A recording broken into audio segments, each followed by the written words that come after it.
Your GPS is worthless if you don't set it. But not only is it worthless if you don't set it, it's worthless if you put the wrong address in it.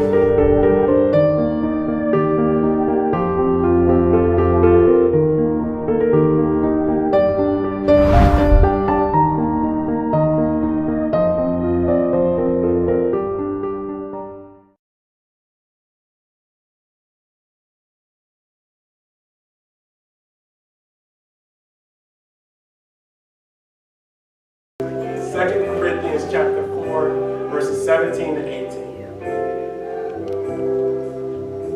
And the word of God reads, "For our light affliction, which is but for a moment, is working for us a far more exceeding and eternal weight of glory, while we do not look at the things which are seen, but at the things which are not seen. For the things which are seen are temporary, but the things which are not seen are eternal."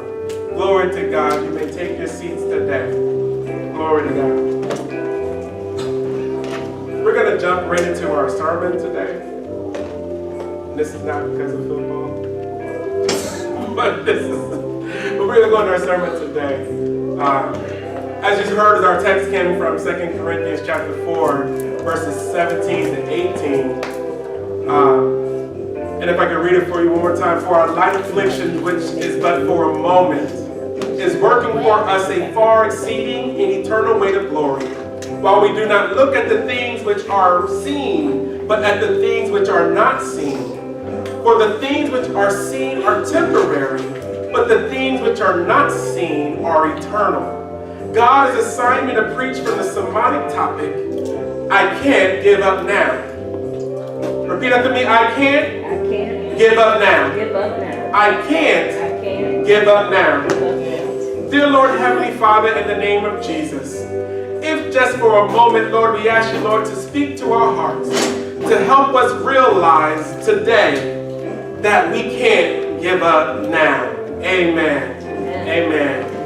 I want us to leave here today with the understanding that giving up is not an option when you know that God is in control. Giving up is not an option when you know that God is in control. There are plenty of reasons to give up. And it seems like we find easier reasons to give up than we can find to press on. We find more reasons to give up than we can find to move on and move forward. To give up seems to be the easier thing to do when it's all said and done. It's like, I just can't do it anymore. But it seems that we have to dig deep down in ourselves to get that reason to push even further. When you're at practice and you're playing sports and you're practicing and practice, it's easy to say, okay, I can't do another push-up, I can't do another a sit-up or a jumping jack or lift any more weights, a jump shot, a pass or a catch or whatever sport you play. It's easier to say, I can't do another one, but it's harder to say, let me give 5 more, let me give 10 more, let me go a little further than what my last push-up was or our last little exercise was. I'm going to do more. Let me continue on. Let me not give up. It's harder to get past that hump. And it's even harder in life when you find yourself into a situation where you took a few steps back than forward. And then you're like, now I used to be there, but now something happened that caused me to take a few steps back. It's easy to say, well, let me give up on it. Let me not even push any further. And it's harder to say, you know what, I'm going to cover what cover the track that I lost and even do more. Our minds won't let us comprehend the benefit of keep pushing on. And so we begin to take that into our spiritual life as well, to give up. God, I was on the right track for a while, but now I slipped up or I fell, and now I can't do it anymore. Or God, things are going well, and things are happening, and some adversity came into my life, and now that hit me, I'm just going to throw my white towel in, wave my white towel, and just call it a day. I can't do it anymore. God is telling you, you can't give up now. You can't give up now. It said it started off with for our light affliction. One of our reasons for giving up is that as we consider the heaviness of our affliction. The heaviness of our affliction. Some of us believe that the weight is just too hard or too heavy for us to carry it, and so we decide to give up. When we look at the weight of the problem, because it could be a big one, it could be something that we never experienced before. That weight is just so heavy and so big that we tell ourselves, I can't do it. Not how can I be able to strengthen myself to be able to carry it. Not what do I need to fix this kind of feedback. How can I get to the place in my walk to where I can lift this now? Not that I just put it down and give up on it, but that I can now carry it. Lord, help build me so that I'm able to carry it instead of giving up, instead of saying, you know what, I'm through with it. A situation that comes out of the blue, it piles on we got a lot of little stuff, but then something comes and piles on, and all those little stuff begin to add up, and you're saying, Lord, okay, this in itself is not a big thing, but with everything else that I'm going with, the bundle is becoming too heavy. The weight of my affliction is telling me that I can no longer carry this load anymore. I just want to give up. And here they start off that verse with a light affliction, a light affliction. We must not consider the weight of our affliction, but we must consider the strength of the Lord. Because it said, and our strength comes from God, and if our strength comes from God, then this weight that we are carrying is light. If we believe that God cannot carry this weight, then how are we belittling God and what He can do for us in our lives? How do we look at Him and tell Him that you can't carry the weight that is on my back? You can't carry the load that I have. You can't carry this weight, because if it's heavy for me, then obviously it must be heavy for God. And I'm here to tell you that your weakness is not God's weaknesses. Your struggles are a struggle for God. Your setbacks, God can pull you back forward. Your weight is light when you compare it to the strength of God. And so when we look at the things that are blocking us from moving forward, we must consider our God. We must consider our God in our financial difficulties. We must consider God in our future, where we want to go. We must consider God in our present state. We must consider God in our education. We must consider God in our profession. We must consider God in the relationships that we have formed with people. We must consider God in our marriages or relationships with our children. We must consider God and who God is in every particular struggle that we must face in our lives. Are we considering God and comparing the weight to God, or are we considering ourselves and comparing the weight to us? Because every time we compare it to us, it's heavy. Right. But once we compare it to God, it's a light affliction. And then sometimes we're easy to give up because we consider the length of the test and the trial.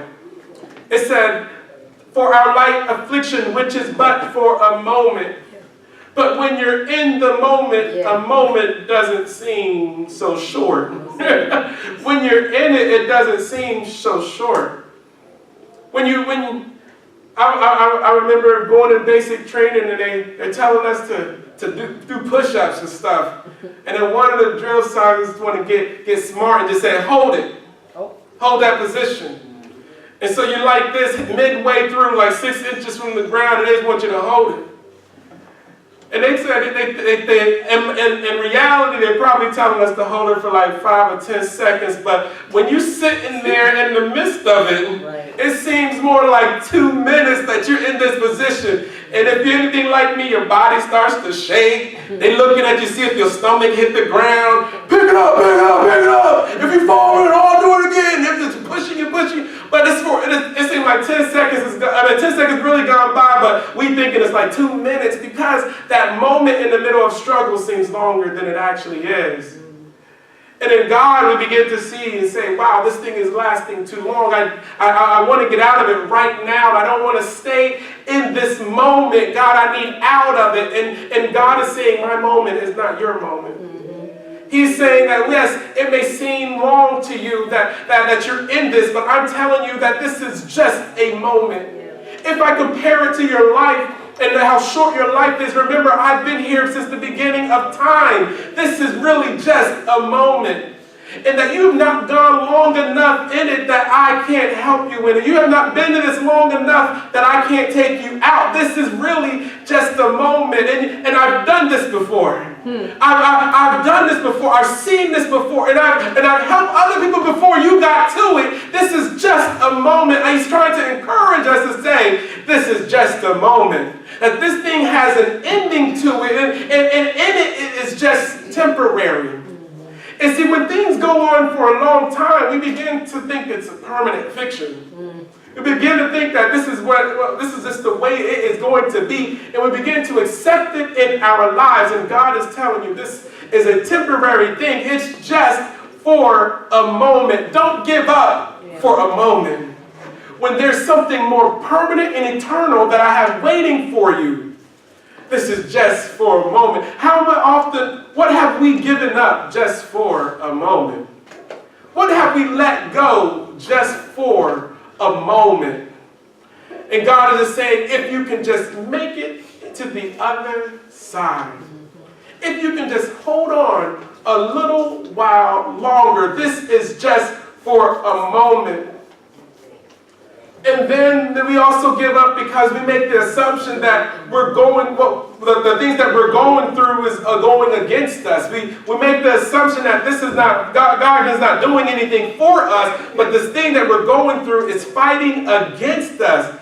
And here we see that what God said, God is working for us a far more exceeding and eternal weight of glory. A far more exceeding an eternal weight of glory, that the things that you're going through, God is working in that. That it's just not just to put a weight on your shoulder, that it's not just to see you struggle, but God is working something far greater than you see. God is working something far greater than you can think.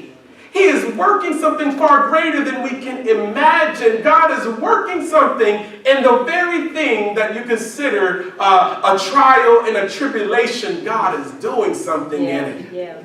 God is doing something in it. I can remember as clear as day some of the decisions that I consider my parents have put me through based on me not being allowed to do some of the things that I want to do. And that as I matured and grew older, I saw that it was working something far greater than my mind can imagine. All I saw was that I was looking at the moment of what I wanted to do and how I wanted to do it, and you just don't want me to be great in my life. You don't want me, you messing up my social status, you putting a little hindrance on me. And now I see now that it was far greater. There had a far lasting effect for the things that I thought was a burden has now turned out to be a benefit. A far greater thing God is doing. So don't give up just because it seems like the weight is heavy or that the time that you're in it is long or that you can't really understand what God is doing, because God is doing something great in the situation that you're in.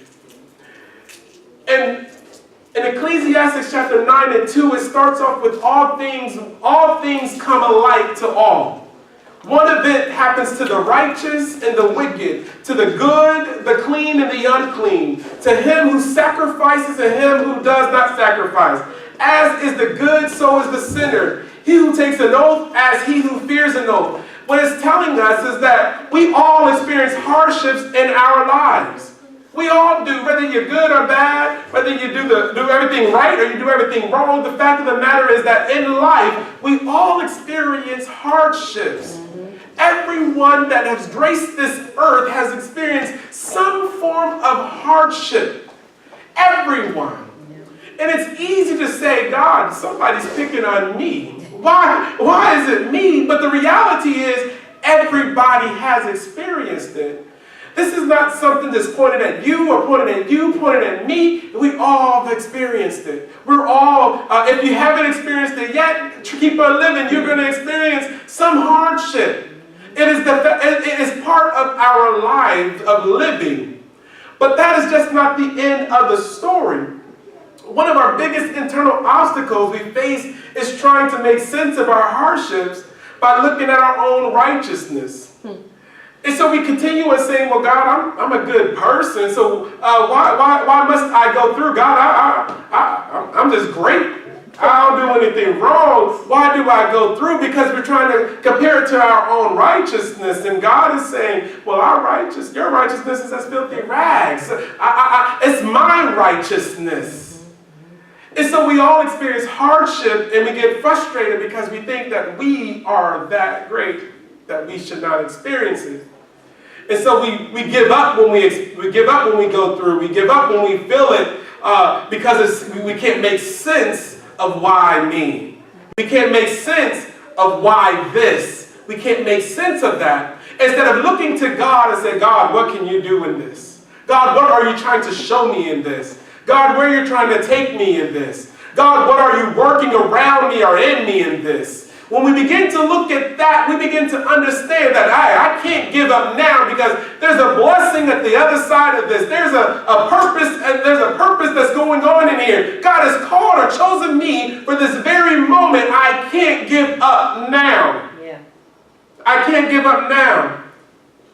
And it reminds me of Joseph when he was going through with his brothers, and his brothers sold him into slavery, and he got in prison, he got lied on, he got set free. He gave a dream and to Pharaoh that got him in a prominent position. And the dream, things started to happen to where he brought his family over to Egypt. The same people that stabbed him in his back almost wanted to kill him. The same people, he brought them over to Egypt so they could have a better life because their land was desolate and they didn't have food. His father died, and his brothers were now worried because they thought their buffer was gone. They're like, oh goodness, Dad's gone. I know he remembered what we did. We never really talked about it. It was just like, yo, hey, I'm here. Now that Dad is gone, what will happen next?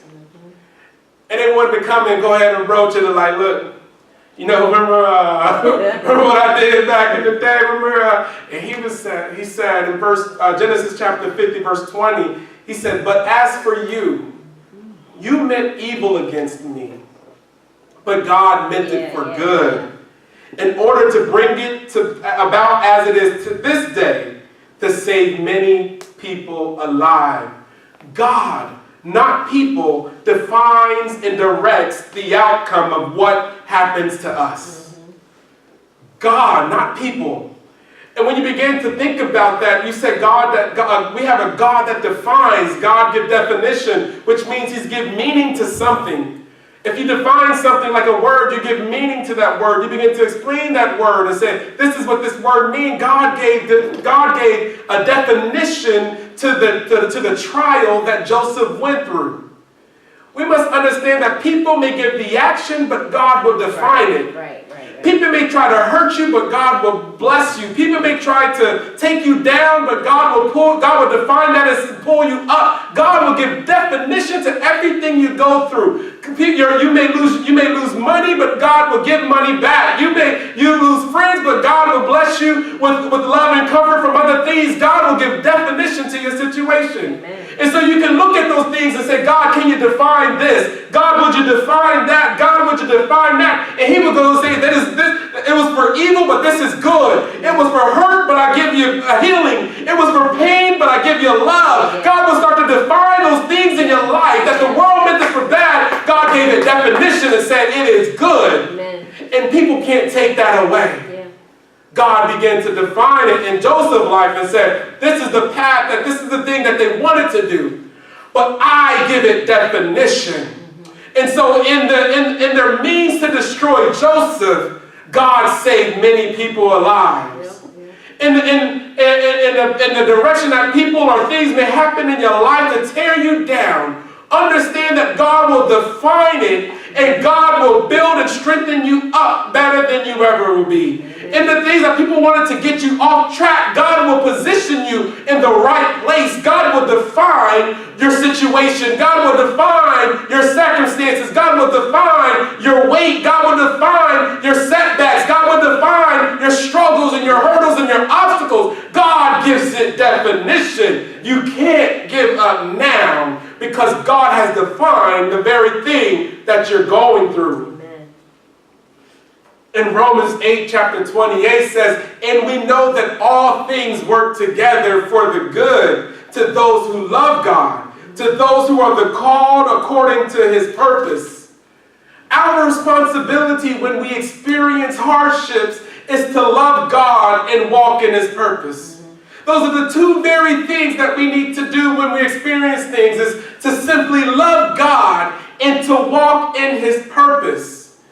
I remember when we gave our traditional vows, it said, do you promise to love her, comfort her, honor and keep her for better or worse, for richer or poorer, in sickness and health, and forsaking all others be faithful only to her, for as long as you both shall live? I mean, life is to us is a very long time.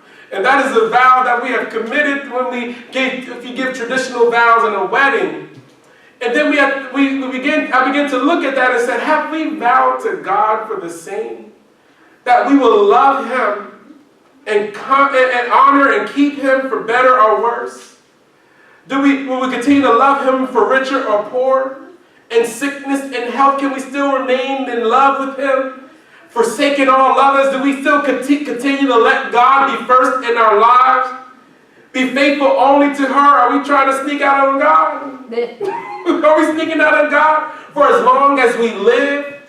Have we made a vow to God? That God, I'm going to keep on going because I'm going with you. God, I'm going to keep on pushing because I'm pushing with you.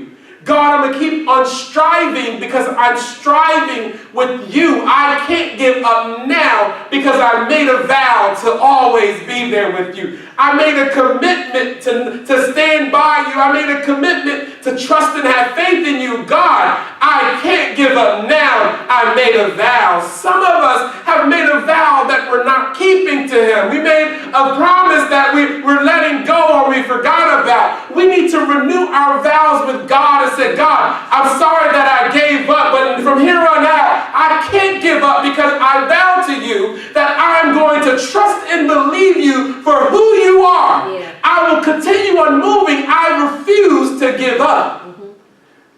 And we walk in the purpose that God has required for us to walk.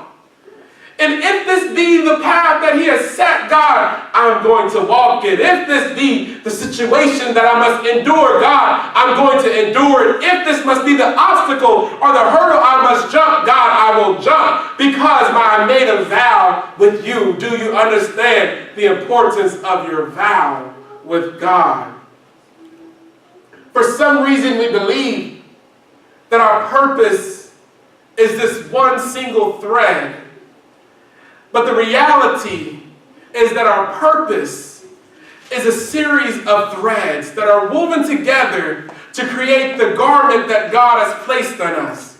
And some of those threads, we have the blessings, and some of those threads, we have the hardships, but they all work together to build up this garment.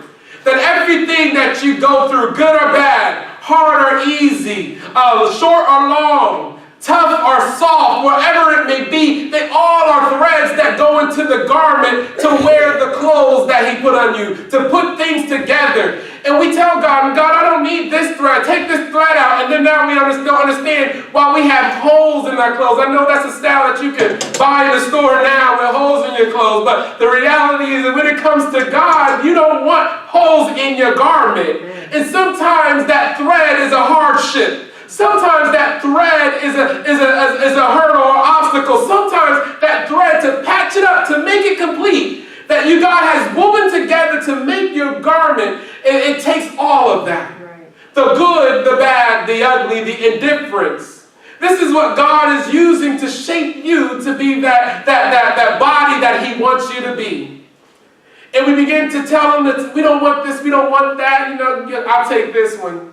I don't want this, that, or the other. And then we realize that the garment is incomplete. God just wants to move all the threads together to make you whole. In Proverbs chapter 24, verse 16 says, for a righteous man may fall 7 times and rise again, but the wicked shall fall by calamity. The final action we should take when we fall down is to get back up. Yeah. The final action is simply get back up. You may have broken your vow to God.